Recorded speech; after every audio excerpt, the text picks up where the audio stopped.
பொன்னியின் செல்வன் ஐந்தாம் பாகம் தியாகச் சுடர். அத்தியாயம் 49. துர்பாக்கியசாலி. மதுராந்தகன் சிறிது நேரம் பிரமை பிடித்தவன் போல் உட்கார்ந்திருந்த பிறகு திடீரென்று எழுந்து நின்று அநிருத்தரைப் பார்த்து, முதன் மந்திரி, இதெல்லாம் உமது சூழ்ச்சி. எனக்கு அப்போதே தெரியும். சுந்தர சோழரின் மக்கள், அதிலும் முக்கியமாக அருள்மொழிவர்மன் பேரில் உமக்குப் பிரியம். அவனுக்கு பட்டங்கட்ட வேண்டும் என்பது உம்முடைய விருப்பம். அதற்காக இப்படியெல்லாம் என் தாயாரிடம் பொய்யும் புனை சுருட்டும் கூறி அவருடைய உத்தமமான மனத்தை கெடுத்திருக்கிறீர். அன்பில் பிரம்மராயரே, உமக்கு என்ன தீங்கு நான் செய்தேன்? எதற்காக எனக்கு இந்த துரோகம் செய்யப் பார்க்கிறீர்? உம்முடைய நோக்கத்துக்காக நான் என் தாயாருக்கு பிள்ளையில்லாமல் போக வேண்டுமா? இந்த மாதிரி ஒரு பயங்கரமான பாதகச் சூழ்ச்சி இந்த உலகில் இதுவரை யாரும் செய்திருக்க மாட்டார்களே. விஷ்ணு பக்தர்களின் குலத்தில் வந்த அந்தணராகிய நீர் இப்படிச் செய்ய வேண்டுமா? இல்லை, இல்லை. உமது பேரில் தவறு ஒன்றும் இல்லை. இளைய பிராட்டி குந்தவையும் அருள்மொழிவர்மனும் ஏதோ சூழ்ச்சி செய்து இப்படி உம்மை பாதகம் செய்ய பண்ணியிருக்கிறார்கள் என்று கத்தினான். அநிருத்தர் சாவதானமான குரலில், இளவரசே, தங்கள் பேரில் எனக்கு அவ்வளவு துவேஷம் இருந்தால் கொட்டுகிற மழையில் மரத்தடியில் விழுந்து கிடந்த தங்களை எடுத்து வந்திருக்க மாட்டேன். அருள்மொழிவர்மரை பற்றியும் தாங்கள் குறை கூற வேண்டாம். ஈழம் கொண்ட அவ்வீரர் இந்த நிமிஷத்தில் என்ன செய்து கொண்டிருக்கிறார் தெரியுமா? தஞ்சை கோட்டையைச் சூழ்ந்துள்ள படை வீரர்களிடத்திலும் மக்களிடத்திலும் சென்று நல்ல வார்த்தை சொல்லி அவர்களை சமாதானப்படுத்தி வருகிறார். அவருடைய சித்தப்பாவாகிய தாங்கள் உயிரோடிருக்கும்போது தாம் சிங்காதனம் ஏறுவது தர்மம் அல்லவென்றும் அம்மாதிரி வீரர்களும் மக்களும் கோரக்கூடாதென்றும் சொல்லி அவர்கள் மனத்தை மாற்றி சரிப்படுத்த முயன்று வருகிறார். அப்படியானால் நீங்கள் சற்று முன் சொன்ன செய்தி அருள்மொழிக்கு தெரியாது அல்லவா? அருள்மொழிக்கும் தெரியாது, வேறு யாருக்கும் தெரியாது. இனிமேல்தான் எதற்காக தெரியப்படுத்த வேண்டும்? அநிருத்தரே, நீர் மட்டும் வாயை மூடிக்கொண்டிருப்பதாக ஒப்புக்கொள்ளும். சக்கரவர்த்தி தங்களுக்கு ஒரு கிராமத்தில் 10 வேலி நிலந்தானே பட்டயத்தில் எழுதி மானிய சாசனம் அளித்தார். நான் உமக்குப் பாண்டிய நாட்டையே பரிசாக அளித்து விடுகிறேன். ஐயா, என்னை வாயை மூடிக்கொண்டிருக்கச் செய்வதற்கு பாண்டிய நாட்டைத் தர வேண்டியதில்லை. தங்களுடைய அன்னையின் கட்டளை ஒன்றே போதும், அவரிடம் சொல்லுங்கள். மதுராந்தகன் தன்னை வளர்த்து அன்னையை பரிதாபமாகப் பார்த்தான். குழந்தாய், மதுராந்தகா, அநிருத்தர் சொல்வது சரிதான். அவருக்கு 20 வருஷத்துக்கு முன்னாலிருந்து என் இரகசியம் தெரியும். அன்றைக்கு அவர், மகாராணி, இது தங்களுடைய இரகசியம். தாங்கள் யாரிடமாவது சொன்னாலன்றி வேறு எவருக்கும் தெரிய முடியாது. என் வாய் மூலமாக ஒரு நாளும் வெளிப்படாது, இது சத்தியம் என்று சொன்னார். அதை இன்று வரையில் நிறைவேற்றி வருகிறார். சோழ குலத்துக்கு உண்மையாக நடப்பதாக இவர் சத்தியம் செய்து கொடுத்தவர். ஆயினும் சுந்தர சோழ சக்கரவர்த்தியிடம் கூடச் சொன்னதில்லை. நீ சோழ சிம்மாசனத்தில் ஏற நான் சம்மதித்தால் இவரும் பேசாமலிருந்திருப்பார். ஆம் தாயே, பேசாமலிருந்திருப்பேன். ஆனால் உள்ளத்தில் பொய்யை வைத்துக் கொண்டு முதன் மந்திரி உத்தியோகம் பார்த்திருக்க மாட்டேன். ஸ்ரீரங்கநாதருக்கு சேவை செய்யப் போயிருப்பேன் என்றார் அநிருத்தர். ஆனால் அதற்கு அவசியம் ஒன்றும் நேரப்போவதில்லை. மதுராந்தகன் சிங்காதனம் ஏறமாட்டான். என் விருப்பத்தை நிறைவேற்றுவான். அவனே இராஜ்யம் வேண்டாம் என்று சொல்லிவிடுவான். மகனே, ஆம் என்று ஒப்புக்கொள்ளு என்றாள் பெரிய பிராட்டி செம்பியன் மாதேவி. தாயே, அப்படியானால் நான் சிங்காதனம் ஏறத் தடையாயிருப்பது தாங்கள் ஒருவர்தானா? நான் தங்கள் வயிற்றில் பிறந்த மகனில்லை என்றே வைத்துக் கொள்கிறேன். 20 வருஷத்துக்கு மேலாக தங்கள் வயிற்றில் பிறந்த மகனுக்கு மேல் அருமையாக வளர்த்தீர்கள். இப்போது எதற்காக எனக்கு இந்த துரோகம் செய்கிறீர்கள்? நான் உங்களுக்கு என்ன தீங்கு செய்தேன்? குழந்தாய், நீ எனக்கு ஒரு தீங்கும் செய்யவில்லை.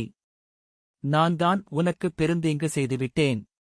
இத்தனை நாளும் உன்னை என் வயிற்றில் பெற்ற மகனைப் போலவே வளர்த்து வந்துவிட்டு இப்போது நீ என் மகன் இல்லை என்று சொல்கிறேன். இதனால் உன் மனம் எத்தனை புண்ணாகும் என்பது எனக்குத் தெரியாதா? என் ஆயுள் உள்ள வரையில் இதை நான் வெளியிட்டுச் சொல்லியிருக்க மாட்டேன். ஆனால் என் கணவருக்கு நான் கொடுத்த வாக்குறுதியை நிறைவேற்ற வேண்டும். நான் புகுந்த சோழ குலத்துக்கு துரோகம் செய்யக்கூடாது. சோழ குலத்தில் பிறக்காதவனைச் சோழ குல சிங்காதனத்தில் நான் ஏற்றி வைக்கக்கூடாது. ஏற்றுவதற்கு நான் உடந்தையாகவும் இருக்கக்கூடாது. என் மனம் இதைப் பற்றி வேதனை அடையவில்லை என்றா நினைக்கிறாய்? நீ என் மகன் அல்ல என்று சற்று முன்னால் சொன்னபோது என் நெஞ்சு உடைந்து போய்விட்டது. கடைசி வரையில் சொல்வதற்கு தயங்கினேன். உள்ளம் ஒரே குழப்பமாயிருந்தது. என்னுடைய கடமை என்ன, தர்மம் என்ன என்று தெரிந்து கொள்வதற்காகவே நம்பியாண்டார் நம்பியிடம் போயிருந்தேன். அந்த மகான் தர்ம சூக்ஷமத்தை விளக்கமாக எடுத்துச் சொன்னார். உலகிலுள்ள மாந்தர் அனைவரும் மகாதேவரின் புதல்வர்கள்தான். சிவபக்த சிரோமணியான தாங்கள் சொந்தக் குழந்தை என்றும் வளர்த்த குழந்தை என்றும் பேதம் பாராட்ட மாட்டீர்கள். தங்களுடைய சொந்த சொத்துக்கள் எல்லாவற்றையும் வளர்த்து மகனுக்கே கொடுப்பீர்கள். ஆனால் இராஜ்யத்தின் சமாசாரம் வேறு. நம்முடைய பொய்யின் மூலம் இன்னொருவருடைய நியாயமான உரிமையை தடை செய்வது பாவமாகும். சோழ குலத்தில் பிறக்காதவனை தெரிந்து சோழ சிங்காதனத்தில் ஏற்றி வைப்பது குலத்துரோகமாகும். தங்கள் மகனிடமும் சக்கரவர்த்தியிடமும் உண்மையைச் சொல்லி விடுவதுதான் தர்மம் என்று உபதேசித்தார். கேட்டுக் கொண்டு திரும்பி வந்தேன். குமாரா, நீ என் சொந்த மகன் அல்ல என்று சொல்வதில் எனக்கு சந்தோஷம் இருக்க முடியுமா? சக்கரவர்த்தியிடம் சொல்லும்போதுதான் இதை நான் பெருமையுடன் சொல்ல முடியுமா? அச்சமயம் மதுராந்தகன் திடீரென்று எழுந்து செம்பியன் மாதேவியின் காலில் விழுந்து, அன்னையே, எனக்கு இராஜ்யம் வேண்டாம், சிங்காதனமும் வேண்டாம். இங்கே இருக்கச் சொன்னால் இருக்கிறேன். தேசாந்திரம் போகச் சொன்னால் போய்விடுகிறேன். ஆனால் நான் தங்கள் மகன் அல்ல, தங்கள் திருவயிற்றில் பிறந்தவன் அல்ல என்று மட்டும் சொல்ல வேண்டாம். யாரிடமும் சொல்ல வேண்டாம். சொன்னீர்களானால் அந்த அவமானத்தினாலேயே என் நெஞ்சு வெடித்து இறந்து விடுவேன் என்று கதறினான்.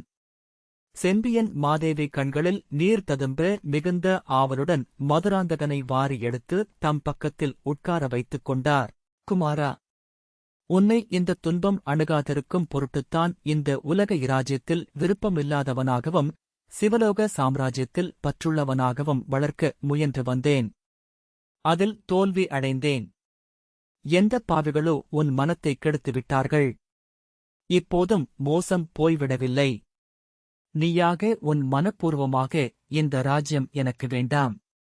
சுந்தர சோழரின் மகன் அருள்மொழியே அரசாளட்டும் என்று நாடு நகரமறியச் சொல்லிவிட்டாயானால் நீ என் மகன் அல்ல என்று பகிரங்கமாகச் சொல்ல வேண்டிய அவசியம் ஒன்றுமில்லை. உன் மனத்தை இப்போது புண்படுத்தியதே எனக்கு அளவிலாத வேதனை தருகிறது. இன்றைக்கு முதன் மந்திரி அநிருத்தரின் முன்னிலையில் ஒப்புக்கொள். 3 நாளைக்கெல்லாம் சிற்றரசர்களின் மகாசபை கூடும். அச்சபையின் முன்னிலையிலேயும் ஒப்புக்கொள். எனக்கு இராஜ்யம் ஆளும் விருப்பம் இல்லை. சிவபெருமானுடைய கைங்கரியத்திலும் சிவாலயத் திருப்பணியிலும் ஈடுபட விரும்புகிறேன். என் தந்தை தாயின் கட்டளையும் அதுதான். அருள்மொழிவர்மனுக்கே பட்டம் கட்டுங்கள் என்று சொல்லிவிடு. சோழ இராஜ்யத்துக்கு விரோதமாக எதுவும் செய்வதில்லை. சிற்றரசர்கள் யாரேனும் துர்ப்புத்தி கூறினாலும் செவி சாய்ப்பதில்லை என்று சத்தியம் செய்துவிடு. அப்படி செய்துவிட்டால் நானாவது முதன் மந்திரியாவது உன் பிறப்பை குறித்த இரகசியத்தை வெளியிடுவதற்கே அவசியம் இராது. நீ எப்போதும் போல் என் கண்ணின் மணியான அருமை புதல்வனாயிருந்து வருவாய். நாம் இருவரும் சேர்ந்து இந்த பரந்த பாரத தேசமெங்கும் யாத்திரை செல்வோம்.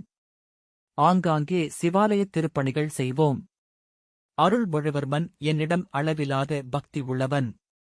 உன்னைப் போலவே அவனையும் பெரும்பாலும் நான்தான் வளர்த்தேன். என் பேச்சுக்கு அவன் ஒருகாலம் மறுப்பு சொல்ல மாட்டான் என்றார் மழவரையர் மகளான செம்பியன் மாதேவி. மதுராந்தகன் இதைக் கேட்டு நெற்றியை 2 கைகளினாலும் தாங்கிப் பிடித்துக் கொண்டு சிறிது நேரம் சிந்தனையில் ஆழ்ந்திருந்தான்.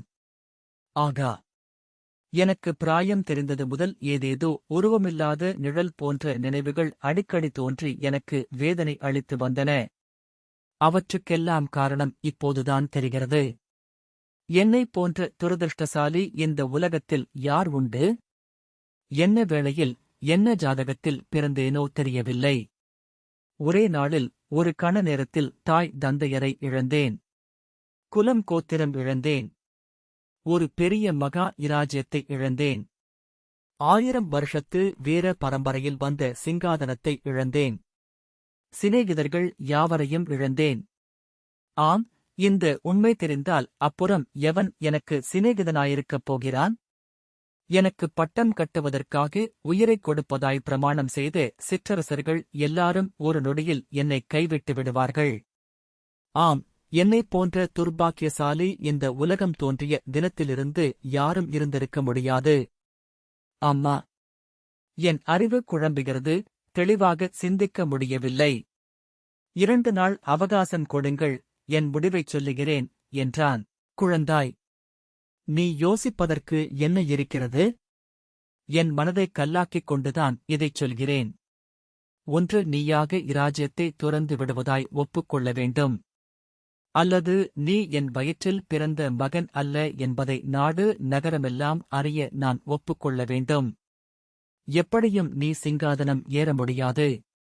நீ யோசித்துச் சொல்வதற்கு என்ன இருக்கிறது என்றாள் பெரிய பிராட்டி என்று உலகமெல்லாம் போற்றி வணங்கிய உத்தமி. அப்போது அநிருத்தர், அம்மா, 2 நாள் அவகாசம் கொடுப்பதில் தவறு ஒன்றுமில்லை. மந்திராலோசனை சபையும் மகாஜன சபையும் கூடுவதற்கு இன்னும் 3 நாள் இருக்கிறது. அதுவரை இளவரசர் நிம்மதியாக யோசித்துப் பார்க்கட்டும் என்றார். அம்மா, அம்மா, இந்த ரகசியம் தங்களையும் முதன் மந்திரியையும் தவிர வேறு யாருக்காவது தெரியுமா என்று மதுராந்தகன் திடீரென்று தோன்றிய ஆவலுடன் கேட்டான். அவன் உள்ளத்தில் என்ன தீய எண்ணம் தோன்றியதோ, எத்தகைய சூழ்ச்சி முளைவிடத் தொடங்கியதோ நாம் அறியோம். மதுராந்தகனுடைய பரபரப்பு மழவரையர் மகளுக்கு சிறிது வியப்பை அளித்தது. எங்களைத் தவிர இன்னும் 3 பேருக்கு மட்டும் தெரிந்திருந்தது. மகனே, அவர்களில் உன் தந்தை சிவநேசச் செல்வரான என் சிந்தையில் குடிகொண்ட கணவர் காலமாகிவிட்டார். தமக்கையும் தங்கையுமான 2 ஊமை ஸ்திரீகளுக்குத் தெரியும். அவர்களில் ஒருத்தி உன்னை பெற்றவள் 2 நாளைக்கு முன்பு சுந்தர சோழர் அரண்மனையில் துர்மரணம் அடைந்தாள். அவளுடைய உயிரற்ற உடல் அடக்கம் செய்யப்படாமல் கிடந்தபோதே உன்னிடம் உண்மையைச் சொல்லிவிடலாமா என்று பார்த்தேன். ஆனால் மனம் வரவில்லை. உன்னை வேதனைப்படுத்த விருப்பமில்லாமல் சும்மா இருந்து விட்டேன். மகனே, உன்னைப் பெற்றவளை நினைத்து நீ அழுவதாயிருந்தால் அழு. உன்னை அவள் பெற்றாளேயன்றி அப்புறம் உனக்கும் அவளுக்கும் யாதொரு சம்பந்தமும் இருக்கவில்லை. உன்னை வந்து பார்க்க வேண்டும் என்று கூட முயற்சி செய்யவில்லை. அவள் புத்தி சுவாதீனத்தை இழந்து பிச்சியாகிப் போய்விட்டாள். அவளை நினைத்து நீ கண்ணீர் விடுவதாயிருந்தால் விடு என்று சொன்னாள் தேவி. இல்லை, இல்லை, தங்களைத் தவிர வேறு யாரையும் அன்னையாக நினைக்க என்னால் முடியவில்லை. முன்னாலேயே தாங்கள் சொல்லியிருந்தாலும் அவள் அருகிலே கூடப் போயிருக்க மாட்டேன். இரகசியம் தெரிந்த இன்னொருவர் யார், அம்மா? அந்த இன்னொரு ஊமை ஸ்திரீ யார் என்று கேட்டான்.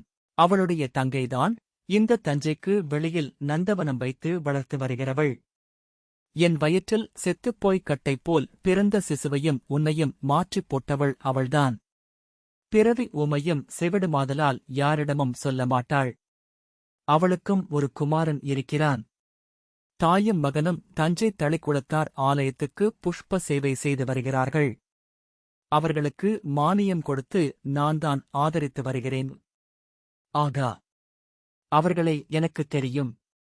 தாய், மகன் இருவரையும் தெரியும். மகன் பெயர் சேந்தன் அமுதன். வந்தியத்தேவன் என்ற ஒற்றன் இங்கிருந்து தப்புவதற்கு உதவி செய்தவன். அம்மா, பிள்ளைக்கு இதைப்பற்றி ஏதாவது தெரியுமா? தெரியாது, மகனே, தெரியாது. அவனுடைய தாயார் இந்த இரகசியத்தை யாரிடமும் சொல்வதில்லை என்று என்னிடம் சத்தியம் செய்து கொடுத்திருக்கிறாள். அதைப்பற்றி உனக்குக் கவலை வேண்டாம். அவளைத் தவிர நானும் முதன் மந்திரியுந்தான். மதுராந்தகனுடைய உள்ளத்தில் அச்சமயம் பயங்கரமான தீய எண்ணங்கள் பல தோன்றின. இவர்கள் இருவரும் இவ்வுலகை விட்டு அகன்றால் உண்மையைச் சொல்லக்கூடியவர்கள் யாருமே இல்லை என்று எண்ணினான். முதன் மந்திரிக்கு நான் எந்த விதத்திலும் கடமைப்பட்டிருக்கவில்லை. இந்த மாதரசியோ உண்மையில் என் அன்னை அல்ல, இவர்களிடம் எதற்காக நான் கருணை காட்ட வேண்டும்? ஆகா! என் பிறப்பை குறித்த இரகசியத்தை அறிவிப்பதாக சுந்தர சோழரின் தோட்டத்தில் கூறினானே, அவன் யார்? பொக்கிஷ நிலவரையில் என்னை வந்திருக்கும்படி சொன்னவன் யார்? அவனை மட்டும் நான் சந்திக்கும்படி நேர்ந்தால்... சுந்தர சோழரைக் கொல்ல முயன்று அவன் அந்த ஊமை ஸ்திரியைக் கொன்றுவிட்டான். அவன் பேரில் குற்றமில்லை. அவள்தான் என் தாயார் என்று இவர்கள் சொல்லுகிறார்கள். அவள் என் தாயார் என்றால் என் தகப்பனார் யார்? ஒருவேளை இந்த வஞ்சனை நிறைந்த கிழவியும் இந்த வேஷதாரி பிரம்மராயனும் என்னை வஞ்சிக்கத்தான் பார்க்கிறார்களோ? உண்மையில் நான் சுந்தர சோழரின் குமாரன் தானோ? ஆகா! இந்த உண்மையை எப்படி அறிவது? மகனே, நான் போய் வருகிறேன். நன்றாக யோசித்துச் சீக்கிரம் ஒரு முடிவுக்கு வந்துவிடு. பெற்ற தாயைவிட 10 மடங்கு அன்புடன் உன்னை 22 வருஷம் வளர்த்து நான் உனக்கு கெடுதலைச் சொல்ல மாட்டேன். இந்த நிலையற்ற பூலோக இராஜ்யத்தை தியாகம் செய்துவிடு. என்றும் அழியாத சிவலோக சாம்ராஜ்யத்தை அடைவதற்கு வழி தேடு என்று கூறினாள் பெரிய பிராட்டியார். இச்சமயம் அவர்கள் யாரும் எதிர்பாராத ஒரு சம்பவம் நடந்தது. அருள்மொழிவர்மன் அந்த அறைக்குள் வந்தான். நேரே செம்பியன் மாதேவியிடம் வந்து நமஸ்கரித்தான். தேவி, தாங்கள் தங்களுடைய அருமை புதல்வருக்கு கூறிய புத்திமதியே எனக்குக் கூறிய புத்திமதியாகவும் ஏற்றுக்கொண்டேன். இந்தச் சோழ சாம்ராஜ்யம் எனக்கு உரியதாக இருக்கும் பட்சத்தில் அதை நான் தியாகம் செய்துவிட சித்தமாயிருக்கிறேன். தங்களுடைய ஆசியினால் என் உள்ளம் சிவபெருமானுடைய பாத கமலங்களில் செல்லட்டும். சிவலோக சாம்ராஜ்யத்தில் ஒரு சிறிய இடம், தங்கள் கணவராகிய மகான் கண்டராதித்தர் இருக்கும் இடத்துக்கருகில் எனக்கு கிடைக்கட்டும். அவ்வாறு எனக்கு ஆசி கூறுங்கள் என்றான். இதைக் கேட்ட செம்பியன் மாதேவியும் முதன் மந்திரி அநிருத்த பிரம்மராயரும் ஒருவரையொருவர் பார்த்துக் கொண்டு திகைத்து நின்றார்கள். தேவி, சற்று முன்னால் தங்கள் செல்வப் புதல்வரிடம் தாங்கள் சொல்லிக் கொண்டிருந்ததை நான் விருப்பமின்றி கேட்கும்படியாக நேர்ந்துவிட்டது, மன்னிக்க வேணும். இந்த மாளிகையைச் சுற்றி நின்ற ஜனங்களைக் கோட்டைக்கு வெளியே கொண்டு போய் சேர்த்து விட்டு திரும்பி வந்தேன். முதன் மந்திரியை பார்த்து மேலே நடக்க வேண்டியதைப் பற்றி பேசுவதற்காக இந்த மாளிகையில் நுழைந்தேன். தாங்களும் இங்கு இருப்பதாக அறிந்ததும் பழம் நழுவிப்பாலில் விழுந்தது போலாயிற்று என்று எண்ணிக்கொண்டு வந்தேன். தாங்கள் வழக்கத்தைக் காட்டிலும் உரத்த குரலில் பேசினீர்கள். மதுராந்தகத் தேவரும் சத்தம் போட்டு பேசினார். உள்ளே பிரவேசிக்கலாமா வேண்டாமா என்று தயங்கி நிற்கையில் தங்களுடைய சம்பாஷணையில் ஒரு பகுதி என் காதில் விழுந்தது. தேவி, உயிரோடிருப்பவர்களில் தங்களுக்கும் முதன் மந்திரிக்கும் சேந்தன் அமுதனுடைய அன்னைக்கு மட்டும் மதுராந்தகருடைய பிறப்பைக் குறித்து இரகசியம் தெரியும் என்று சற்றுமுன் சொல்லிக் கொண்டிருந்தீர்கள். அது சரியல்ல. எனக்கும் என் தமக்கையாகிய இளைய பிராட்டிக்கும் கூட அது தெரியும். சக்கரவர்த்தியின் உயிரைக் காப்பதற்காக தன் இன்னுயிரை இந்த மந்தாகினி தேவியை நான் ஈழ நாட்டில் அடிக்கடி சந்திக்க நேர்ந்தது. சித்திர பாஷையின் மூலம் அவர் எனக்கு இதையெல்லாம் தெரிவித்தார். நான் என் தமக்கையாரிடம் கூறினேன். 2 பேரும் யோசித்து ஒரு முடிவுக்கு வந்தோம். என் சிறிய தகப்பனாராகிய மதுராந்தகத் தேவர்தான் சோழ சிங்காசனத்தில் வீற்றிருக்க வேண்டியவர். அவர் தங்களுடைய சொந்த மகனைக் காட்டிலும் 1000 மடங்கு ஆதரவுடன் வளர்க்கப்பட்டவர். என்னை காவேரி வெள்ளத்தில் மூழ்காமல் காப்பாற்றியதோடு பின்னரும் பல முறை உயிர் பிழைப்பதற்கு உதவி செய்த மந்தாகினி தேவி வயிற்றில் பிறந்த புதல்வர். ஆகையால் எப்படிப் பார்த்தாலும் சோழ சிங்காசனத்தில் ஏற உரிமை உள்ளவர். அவருடைய உரிமையில் ஏதேனும் சந்தேகம் இருந்தால் நான் அதை தீர்த்து வைப்பேன். சோழ சிங்காசனத்தில் எனக்குள்ள பாத்தியதையே தங்கள் பாத தாமரைகளின் ஆணையாக தியாகம் செய்வேன். ஆகையால் தாங்கள் மதுராந்தகத் தேவர் தங்கள் புதல்வர் அல்லவென்று சொல்ல வேண்டிய அவசியமுமில்லை. மதுராந்தகர் சோழ சிங்காசனத்தை தியாகம் செய்ய வேண்டிய அவசியமும் இல்லை. இவ்வாறு பொன்னியின் செல்வர் கூறியதைக் கேட்டு அந்த அறையில் மூவரும் தங்கள் வாழ்நாளில் என்றும் அடைந்திராத வியப்பையும் பிரமிப்பையும் அடைந்தார்கள். அவர்களில் அநிருத்தர்தான் முதலில் அறிவுத் தெளிவு பெற்றார். இளவரசே, தாங்கள் இப்போது கூறிய வார்த்தைகள் காவியத்திலும் இதிகாசத்திலும் இடம்பெற வேண்டும். கருங்கல்லிலும் செப்பேட்டிலும் பொன் தகடுகளிலும் பொறிக்கப்பட வேண்டியவை. ஆனால் இங்கேயுள்ள நாம் மட்டும் இந்த விஷயத்தைப் பற்றி தீர்மானம் செய்ய முடியாது.